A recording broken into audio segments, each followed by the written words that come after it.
What's up, guys? I just wanted to say super big thanks for listening to podcast and Lockdown Universe for the past year and a half. It's been such a pleasure for me.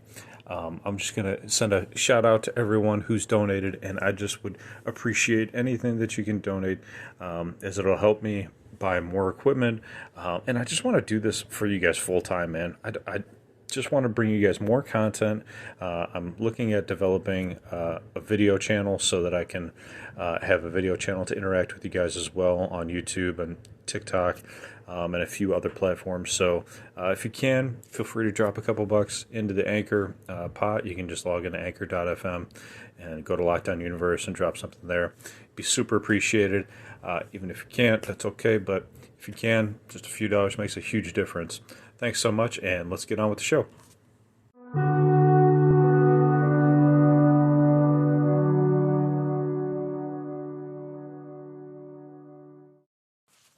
What's up, guys? Welcome back to Lockdown Universe, home of the bizarre, peculiar, and unheard of stories of UFO legend and lore. Today we've got a great one. This case takes place in October 2nd, 1968. The poor individual who encountered these aliens, his name is Toribio Pereira. This case took place down, I believe, in South America, the town of Maria Sintra.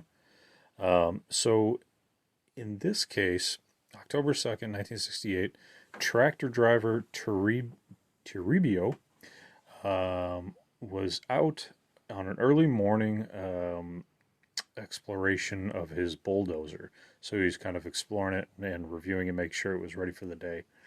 And he noticed on the other side of the tractor and the bulldozer was a UFO. It was kind of down the ravine a bit, so it wasn't right next to him.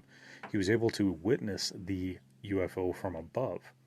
Now, the top of the dome of the UFO was translucent, so you could see four individuals inside as they ascended their way down the bottom and out onto the ground. He stated that the UFO was hovering about 10 inches off the ground. It had an oval structure with a golden color, and the object had a platform around it, and the top had the transparent dome that we talked about. So he stated the object looked like a Volkswagen Karmann Ghia. Now, I'm not exactly sure what one of those looks like, but it must look like a UFO. So if you want to look that up, feel free. They have a picture here, and it looks just like your standard dome-shaped UFO, but with a kind of that translucent dome on the top.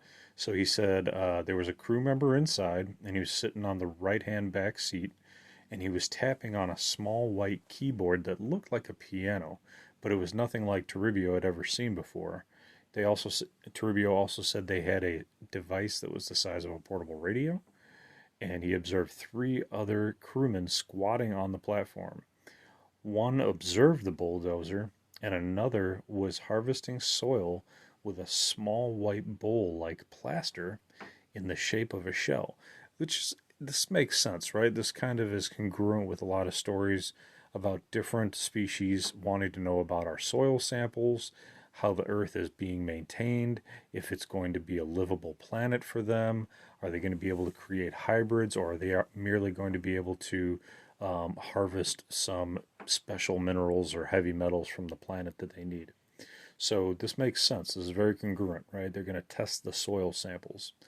Much like we would, right? If we were going to go to another planet, we'd be testing soil samples, tree samples, plant samples, all kinds of things to see if there was anything valuable. But what's interesting about this story is these creatures, these aliens, looked very human. He stated that the four beings looked very similar to each other. They were more alike to each other than Toribio's own twin daughters. That's pretty damn impressive. He stated that they wore the same type of clothing each. They all had a blue tunic covering the head and body, and then they had a red skirt at the bottom. On their feet were sandals with straps wrapped around the leg up towards the knees, much like the Romans had. So if you can imagine the Romans, the way they used to have those strapped sandals all the way almost up to their knee with a red kind of skirt and a blue tunic going full length down the arm, and then robed towards the top with a hood. And he said they were very similar to humans in their structure and overall look. Um, so when they saw Toribio, all three of them stood up. The supervisor, quote unquote, took an instrument from his sleeve and wielded it in his right hand.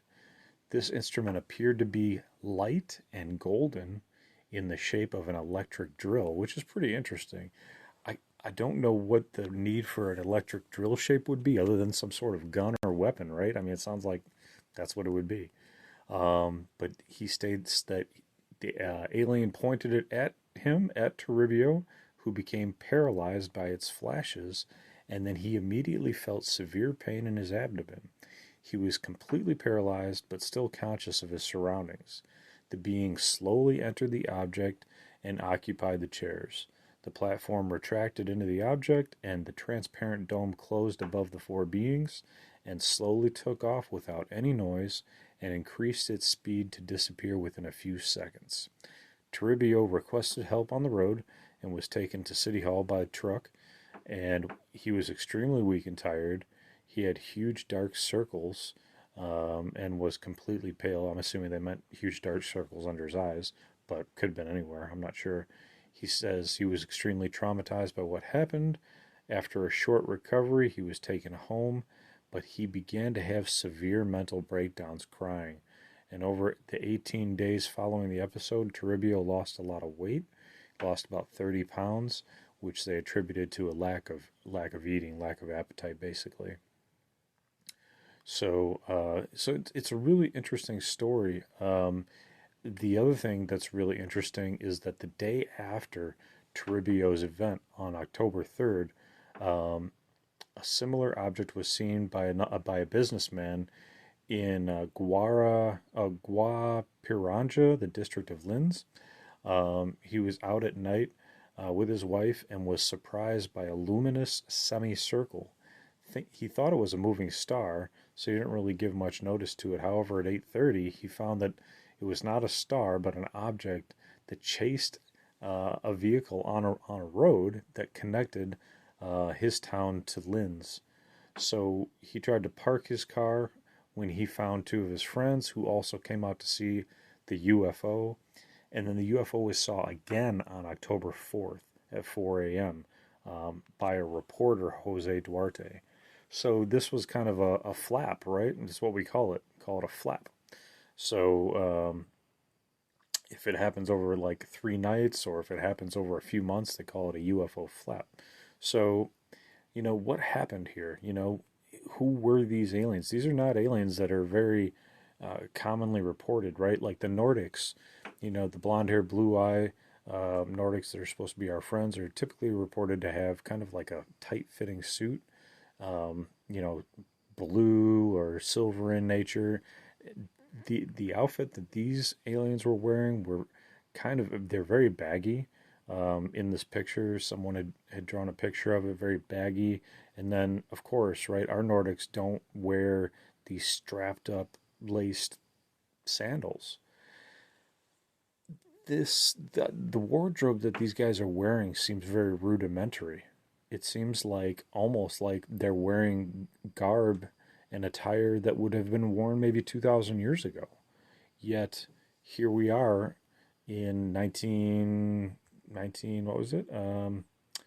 68 with these folks in our backyard. I mean, it's clearly not attire we would wear as humans at any point around that time period.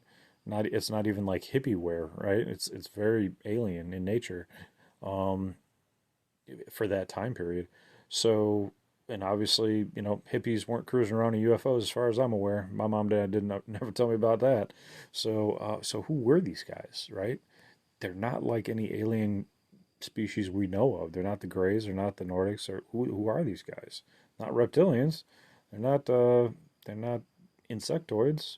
They're not Lyrians. They don't look like cats. So it's very interesting. I mean, Is there that many species of human-like species out there? Alien species that look like us?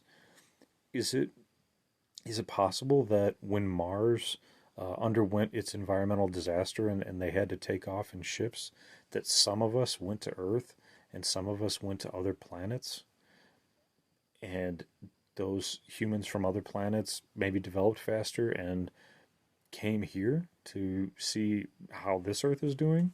Is it possible that the Martians figured out how to jump dimensions, and some of us ended up in this dimension on Earth, and others of us ended up on a different dimension on Earth? I don't know. I'm just trying to figure out how there are so many species that seem to reflect our very common DNA, our very common physical appearance, yet dress so differently and seem so alien to us. It's so bizarre to me, but yet there's so many stories of human-like aliens out there. What do you think? What's the possibilities? What are the dimensional realities that could exist that could explain this? Or are these shape-shifting species like maybe they were reptilians that were just shape-shifting and trying to look human? But if that were the case, and reptilians are so intelligent, they could have just made themselves look like humans from the time. They wouldn't have made themselves look all, you know, garbed up strangely to make them look like Greco-Romans or something like that. So it's bizarre. I don't think they were reptilian. I think they were alien, and they were doing some soil sample testing and trying to figure out what Earth's comprised of and composed of, and how the planet is doing, and whether or not it's worth sticking around for. Anyway, interesting story. Hopefully you enjoyed it. Hopefully you guys are having a great night. Hopefully you guys are taking care of your mental health, your spiritual health, your emotional health, following through on your hobbies and your goals and your dreams. And as always, continue to question the universe around you. Until next time, guys, take care and lockdown universe out.